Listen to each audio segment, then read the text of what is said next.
Подчертавам, главният проблем е в България, защото в България ние имаме парламентарно представена партия. И тук, като говорим за партия, винаги трябва да имаме предвид онези граждани, които са гласували за това. Това е една непренебрежима част на обществото. Това трябва да го имаме непред. Партия, която брутално, не 19 век, е против признаването на идентичността на Македония. Нали се твърди, че това всъщност е... Тези са българи, част от България и така нататък. И извън парламента има друга, която не успя да стане. Която има европейски...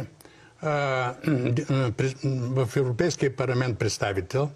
И тези хора говорят на един език, който няма абсолютно нищо общо с европейски ценности.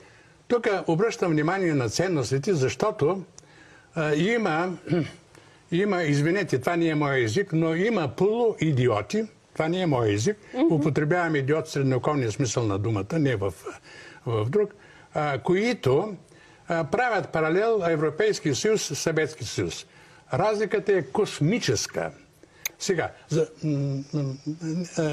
има да добавя нещо важно тук още. От тук започваме да видим ние какви сме. Значи, някои от тези хора, които тръгнаха сега да се поклоняват на гроба на Гоце Делчев, това са хора, които открито изразяват, че няма македонска нация, че те са българи и така нататък.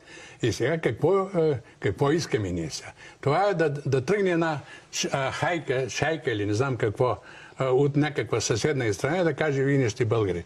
И тук, ако искате, казвам последно, защото трябва да бъде диалог, а не монолог. Колко хора знаят, тия, които ги цитирах, в парламента, извън парламента, в Брюксел, колко те знаят, че Северна Македония, за разлика от Западните покрайнини, никога, нито един ден не е била част от българската национална държава. Кои са онези хора, които ще ме разберат какво казвам сега, но нека да спра.